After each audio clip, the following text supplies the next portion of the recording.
Nabawiyah.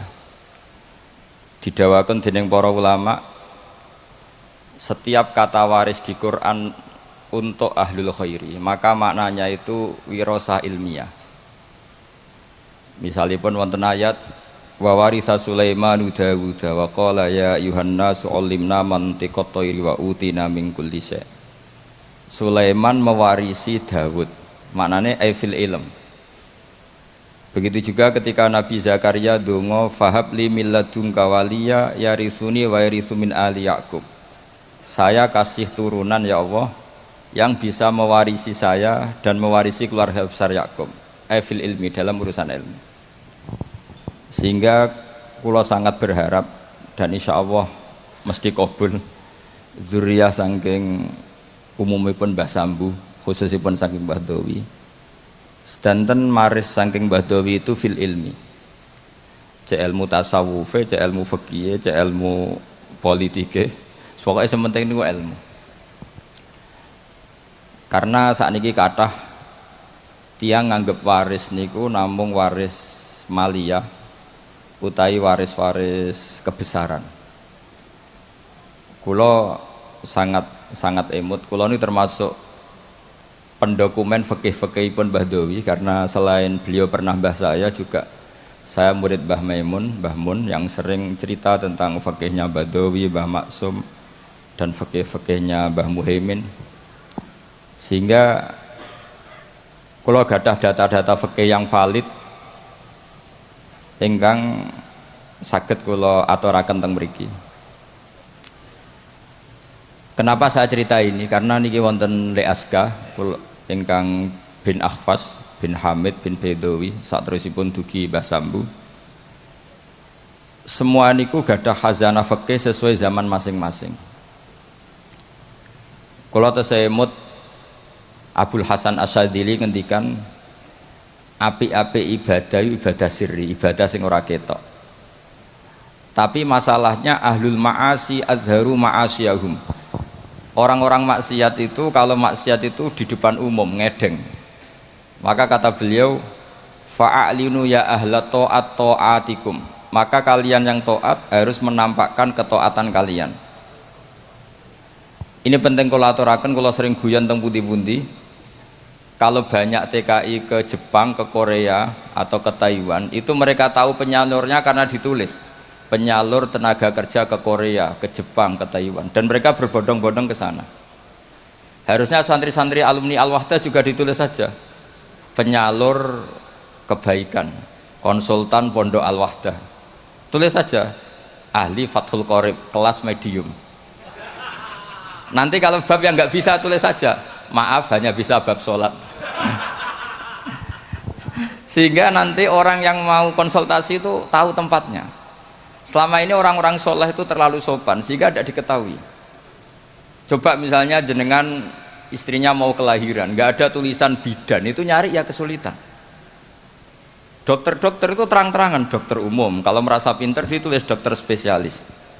Sehingga orang kalau nyari itu jelas. Kepolisian juga ditulis kantor polisi, sehingga orang kalau nyari jelas.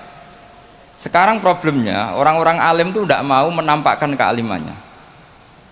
Entah karena tawaduk, entah karena memang tidak alim, tidak tahu saya. Tapi yang jelas orang akan kesulitan mencari. Jadi saya berharap nanti alumni-alumninya Gus Akhfas ini ditulis saja ahli Fathul Qorib kelas medium, spesifik bab sholat, pantangan misalnya muamalat, ditulis saja. Supaya nanti itu jelas. Loh betul ini, karena dulu Badawi ngajar tafsir itu ya di Masjid Jamek. Semua ulama itu kalau ngajar harus di depan umum biar ilmu itu terkontrol, terkoreksi.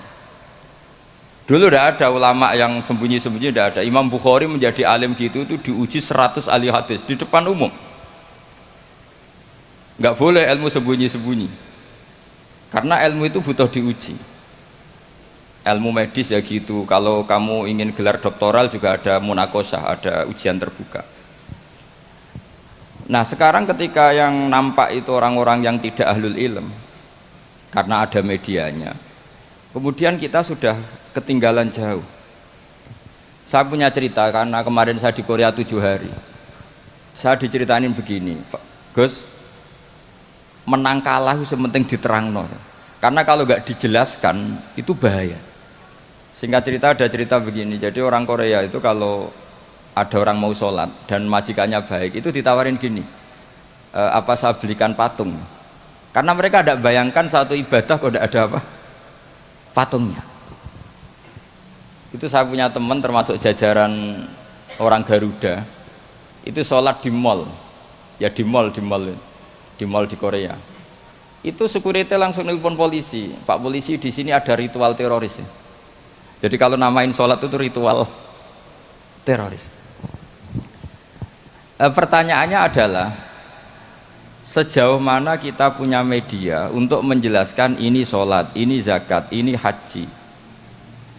Sehingga tadi malam saya masih ngajar di Pondok Sidogiri, saya cerita kalau orang bisa ke Korea karena tulisan penyalur tenaga Korea, kenapa santri-santri tidak menulis saja penyalur santri ke Al-Wahdah, penyalur santri ke Sarang. Setidaknya kita jadi media. Kita sekarang kesulitan nyari kitab ahli sunnah di kota, itu kesulitan. Yang ada ya kitab-kitab tahqiqan Albani, kitab-kitab kubu mereka. Dari kesulitan itu akhirnya yang dibaca ya mereka, yang diterjemah ya mereka, yang dikaji ya mereka. Dan ketika kita mendebat mereka, kita sudah ketinggalan zaman karena itu sudah terpatri. Misalnya masalah tahlilan, itu mereka kalau nulis begini, enak ya jadi GNU. Ada orang mati, datang, makan-makan, rokokan, pulang dapat sangu. Sehingga image-nya GNU itu buruk. Jadi biasanya yang bisa balas ya yang sama-sama cangkem elek. Makanya saya ini pendukung gerakan cangkem elek, tapi jangan yang kiai-kiai yang gitu, biar yang mereka saja. Terus mereka yang jawab nulis, kamu rela ibu kamu, mbah kamu mati terus dibuang kayak kucing, nggak ada yang doain. Karena di debat pakai logika sudah tidak bisa. Kemarin saya kedatangan tamu dari Jakarta cerita, salaman habis sholat itu ada dalilnya enggak? Itu debat di Jakarta nggak pernah menang dia, pakai logika sehat nggak pernah menang. Akhirnya bisa menang karena apa? Teman saya bilang gini, kamu setelah sholat boleh nggak ke kamar mandi, kencing atau berak? Boleh. Nyalain HP boleh nggak? Boleh. Berarti yang nggak boleh itu ingat Allah. Kan lucu kan, habis sholat wiridan ingat Allah nggak boleh, tapi nyalain HP boleh, ke kamar mandi boleh. Akhirnya menang lewat logika yang agak kasar, cangkem elek lah cara Jawa itu. Karena kalau enggak ya nyari detailnya hadis. Mana buktinya Rasulullah setelah sholat baca ini terus salaman begini. Logikanya ya itu tadi. Kamu habis sholat boleh nggak nyalain HP? Boleh. Boleh nggak ke kamar mandi? Boleh. Kenapa wiridan tidak boleh? Kenapa ingat Allah tidak boleh? Nah, lagi-lagi ini menyangkut media. Sekali yang masuk itu pikiran mereka, kita akan apa ya? Memasuki dengan pikiran kita juga kesulitan. Ini yang kita paling khawatirkan, kita semua ini tidak melakukan perintah Rasulullah SAW, yaitu ada hadis idza zuharatil fitan wal bid'u falyudhiril alim ilmahu wa illa fa'alaihi la'natullah wal malaikati wan nasi ajmain. Ketika bid'ah sudah banyak, sudah sangat-sangat muncul, maka semua orang alim harus menampakkan kealimannya. Kalau tidak maka kena laknatullah wal malaikati wan nasi ajmain. Karena tadi coba konsultan apa saja di kota itu ada, yang belum ada itu konsultan Fathul Qorib. Sampai cari di kota apa, mulai tukang gigi, dokter gigi, apa saja ada, kecuali tulisan konsultan Fathul Qorib. Jadi harusnya ditulis saja konsultan Mizan Kubro. Kalau alumni Al-Wahdah konsultan fikihnya Mbah Bedowi, konsultan Thariqah Syadziliyah. Menurut saya itu bagus. Setidaknya orang yang seneng itu mau tanya, yang hasud neliti, nggak masalah. Saya yang dikatakan orang alim seneng itu bukan karena apa-apa. Yang seneng ingin niru alim, yang hasud takjak kompetisi.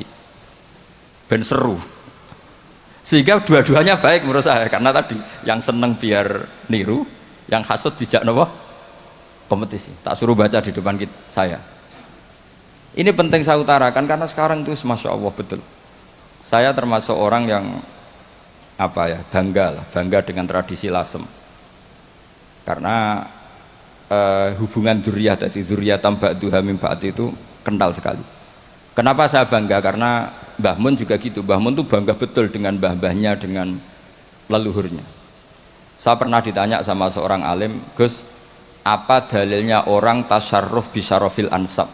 Orang bangga dengan nasabnya. Saya bilang, ayatnya adalah wattaba'tu millata abai Ibrahim wa Ishaq wa Yaqub.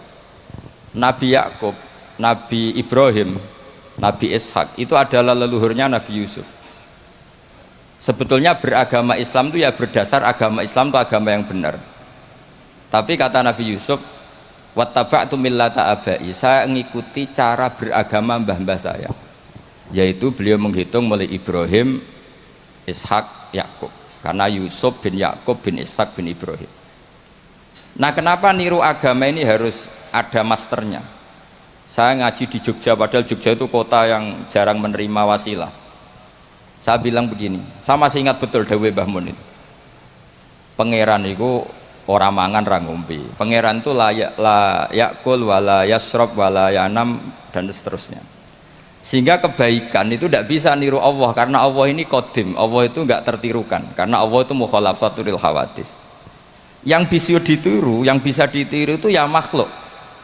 Sehingga Allah dawuh ihdinas siratal mustaqim, bukan sirotoka tapi siratal ladzina an'amta alaihim, jalannya mereka yang telah engkau beri nikmat. Jadi kita niru Mbah Hamid, niru Mbah Bedawi, niru Mbah Abdul Aziz, sampai Mbah Sambu, sampai Syarif Hidayatullah, sampai Sunan Bonang dan seterusnya. Nah, tapi orang-orang kota itu maunya itu ibadah sendiri, baca hadis terus membayangkan maknanya demikian, dipraktekkan tanpa guru.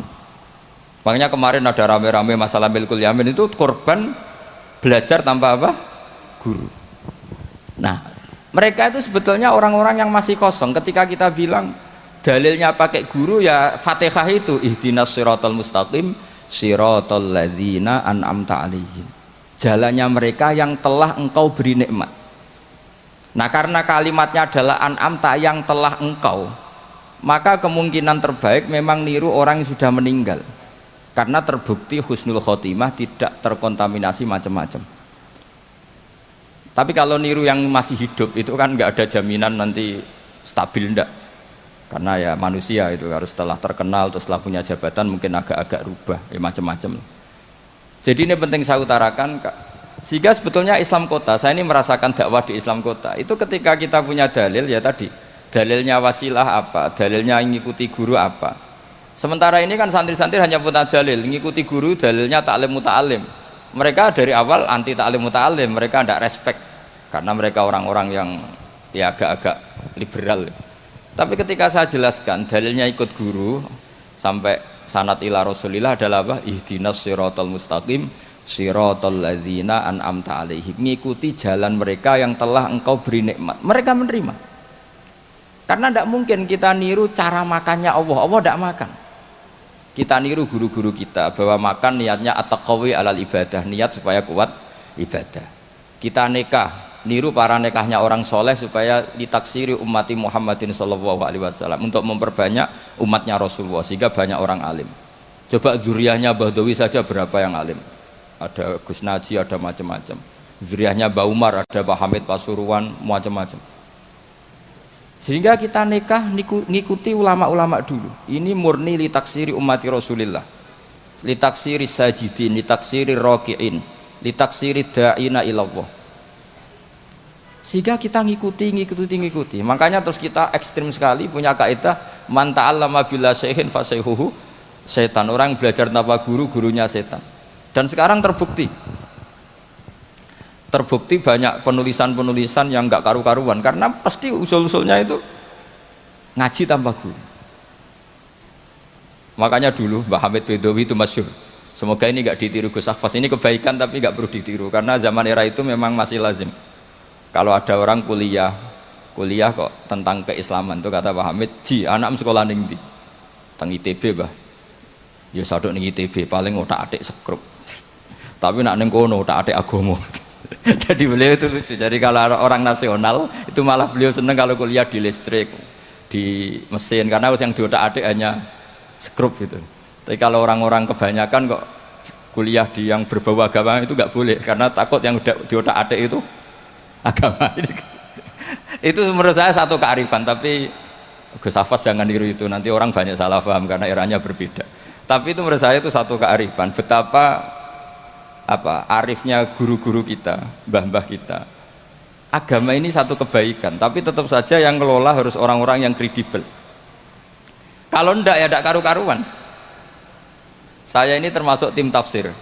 Itu paling kesulitan itu nafsirkan ayat-ayat yang menjadi jargon mereka, karena secara zahir maknanya itu menguntungkan mereka.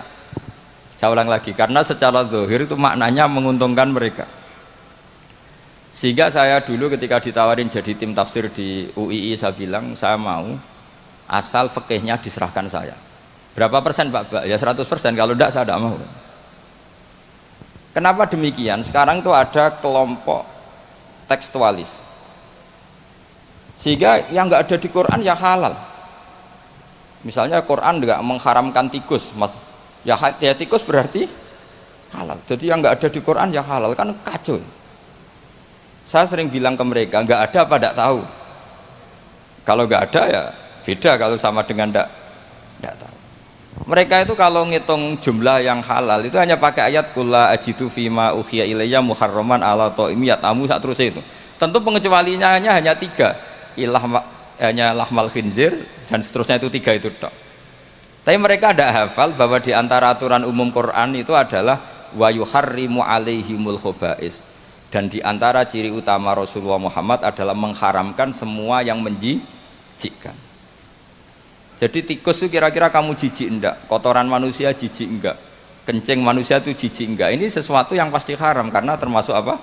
Al-khobais. Terus begini contoh dalam fikih lagi.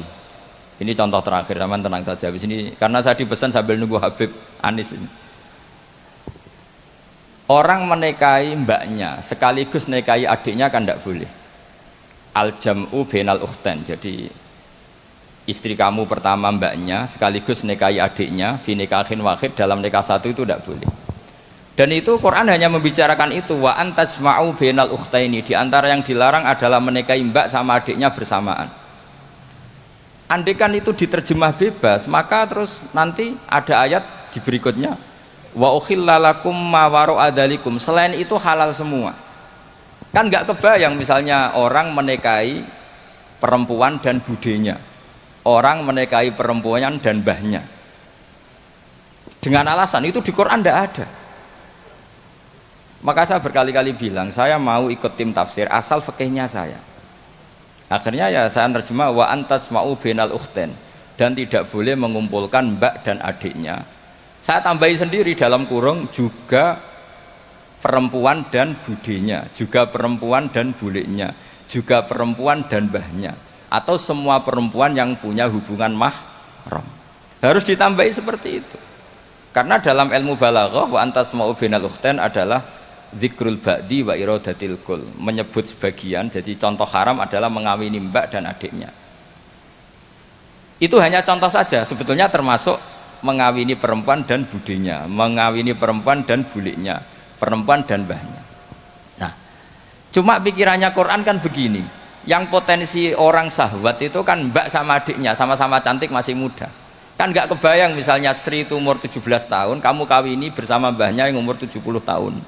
Maka Quran tidak perlu melarang. Ini kalau asal orang waras kan nggak kebayang nikahin cucu dan mbahnya, sehingga Quran tidak perlu melarang itu karena pasti orang waras itu tidak akan melakukan. Jadi yang diperingatkan tuh jangan nikahi mbak dan adiknya karena potensi sama-sama masih cantik. Tapi kalimat ini pun, ini penghormatan saya kepada Mbah Bedawi, pada keluarga ahlul ilmi, kalimat ini pun maknanya hanya seperti itu.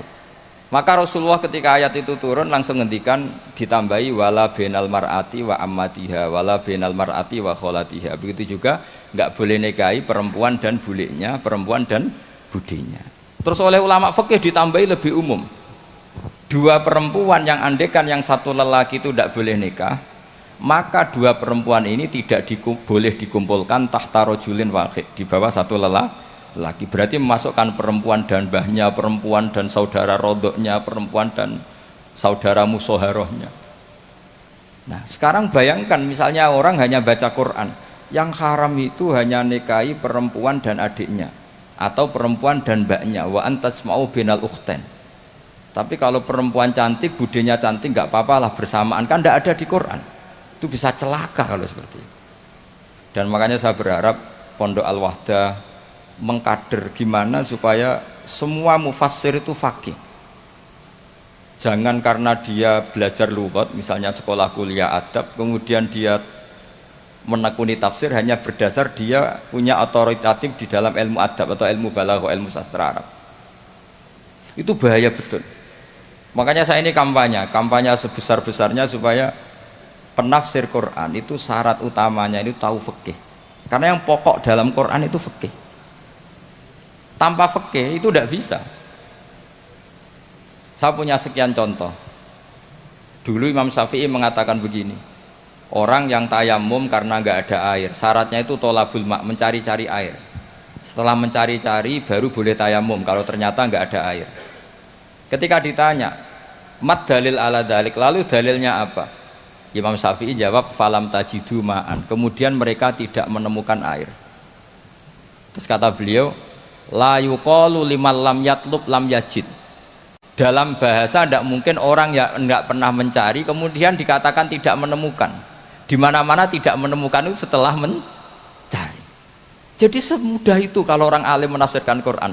La yuqalu liman lam yatlub lam yajid. Enggak mungkin orang yang enggak pernah nyari kemudian dikatakan tidak menemukan. Maka syarat tayamum li faqdil ma, tayamum karena enggak ada air, syaratnya pertama adalah mencari-cari air. Baru setelah enggak ketemu boleh tayamum. Idza yuqalu liman lam yatlub lam yajid. Karena enggak mungkin secara bahasa kalau bagi yang enggak mencari dikatakan lam yajid. Masya Allah wa sallam Habib Anis. Jadi ini sesuai perjanjian karena sambil nunggu Habib Anis. Jadi ini saya tambahin paling 5 menit lagi. Monggo ahlan wa sahlan. Jadi saya mohon sekali sama muhibbin-muhibbinya Mbah Dowi, Mbah Hamid, Gus Akhfas, Gus Zaki, tolonglah maklumatkan bahwa kalian semua adalah hamalatul wahyi, warasatun nubuwah. Sehingga ini penting sekali karena tanpa itu tidak diketahui. Diketahui itu penting sekali. Gak apa-apa, sampai tulis saja alumni Al-Wahdah, konsultan Fathul Qorib, tulis saja. Misalnya kalau di Plang Malu, ya tulis di WA atau di status ahli Fathul Qorib. Nanti yang seneng ya ngaji, yang hasud bully, gak apa-apa. Yang penting menjadi maklum bahwa kitab ini masih hidup, pecintanya masih banyak. Saya punya pondok di Sragen itu pernah ditanya, Gus kenapa namanya pondok Fathul Qorib? Sekarang bilang ahli sunnah wal jamaah itu kadang beda dengan kita cara ahli sunnah wal jamaah. Mau bilang Islam Nusantara nanti kalau ditanya sataf tariku umati begini-begini tidak ada yang termasuk Islam Nusantara, malah bingung lagi saya. Tapi kalau Fathul Qorib itu mesti orangnya ahli sunnah wal jamaah karena khas. Saya di Sragen punya pondok 2, yang satu tak namai Fathul Qorib, yang satu tak namai Aqidatul Awam. Karena itu khasnya pesantren. Karena kalau dinamain pondok Imam Bukhari, sekarang banyak orang nggak berani baca Imam Bukhari karena orang Wahabi kalau dalil ya pakai hadis sahih Bukhari lah. Pengapesannya orang NU itu hadis sahih. Jadi ya kasihan Imam Bukhari. Sebenarnya Imam Bukhari itu tidak milik mereka. Tapi gara-gara kita tidak baca Bukhari, mereka yang baca seakan-akan mereka yang tahu hadis sahih, kita yang tidak tahu. Ini penting saya utarakan sehingga saya masih punya rencana nanti baca Bukhari karena ya supaya mereka tahu kalau Bukhari itu milik kita, tidak milik mereka atau milik semua orang Islam. Akhirnya apa yang terjadi sekarang? Kita umatnya Rasulullah diadili oleh dawahnya Rasulullah sendiri. Saya sering ketemu mereka yang takfiri bilang ini kafir Pak, hadisnya ini. Saya bilang gini, laukana Rasulullahi hayyan lama rodiya ayyufarraqa huwa wa ummati. Andaikan Nabi itu hidup pasti tidak ridho beliau kamu pisahkan dengan umatnya.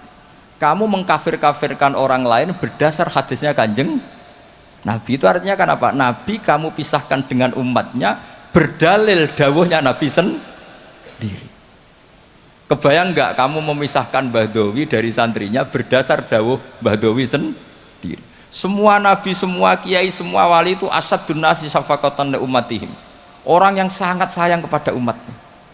Tapi sekarang ada tren orang dianggap kafir, artinya dianggap kafir itu dipisahkan dari Nabi, Justru oleh dawuhe Nabi sendiri. Kebayang enggak Nabi kerso dipisahkan dari umatnya, padahal Nabi fi akhiri hayati ngendikan ummati. Bahkan yang maksiat saja kata Nabi masih ngendikan syafaati li ahlil kabair min ummati, nanti jatah syafaat saya tak kasihkan umat-umatku yang amalnya tidak karu-karuan, kira-kira gitu terjemahnya. Jadi betapa cintanya Nabi kepada umatnya, sampai yang ahlul ma'asi saja kata Nabi nanti mau saya syafaati, karena Nabi gak mau terpisah dari umatnya.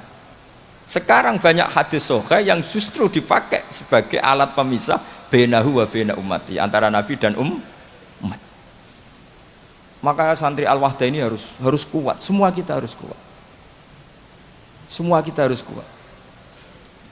Caranya gimana? Yang ngaji tadi, ngaji pakai guru.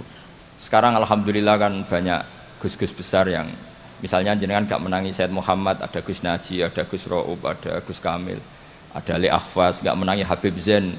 Gus Zaki dulu lama ngaji Habib Zain, gak menangi Said Romdon Al-Buti, banyak santrinya di Indonesia itu luar biasa. Gak ada ulama top internasional yang sanatnya gak ada di Indonesia. Misalnya gak sempat ngaji Habib Umar, banyak orang yang ngaji Habib Umar.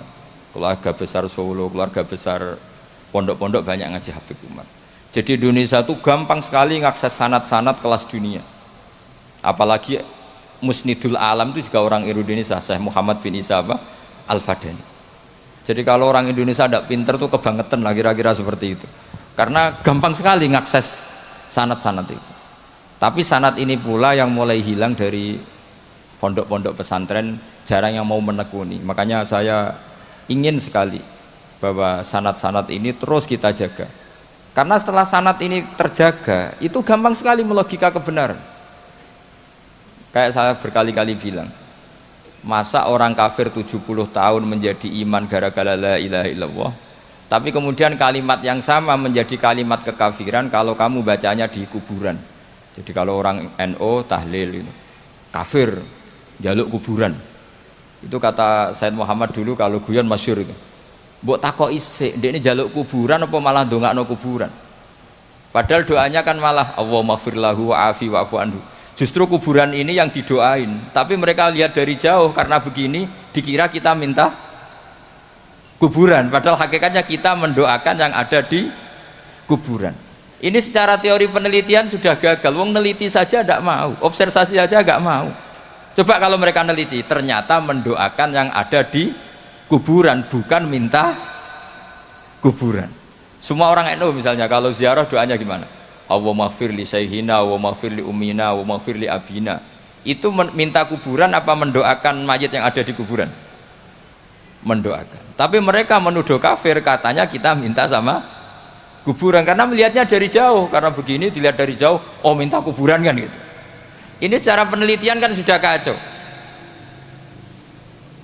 Dan makanya saya minta sekali tradisikan tahqiq dan sanad-sanad yang mudah kita dapat, semoga diakses, dimuasalah secara baik, disambung secara baik. Saya kira demikian, karena ini Habib Anis Darawuh sesuai kontraknya. Kalau beliau sudah rawuh, karena memang semuanya menunggu beliau. Saya mohon maaf atas semua kesalahan, dan saya derek senang atas walimatul khitan ini, karena ini ajang silaturahim, ajang sambung keluarga, baik keluarga secara nasab maupun keluarga secara sebab, yaitu para santri dan para muhibbin. Assalamualaikum warahmatullahi wabarakatuh.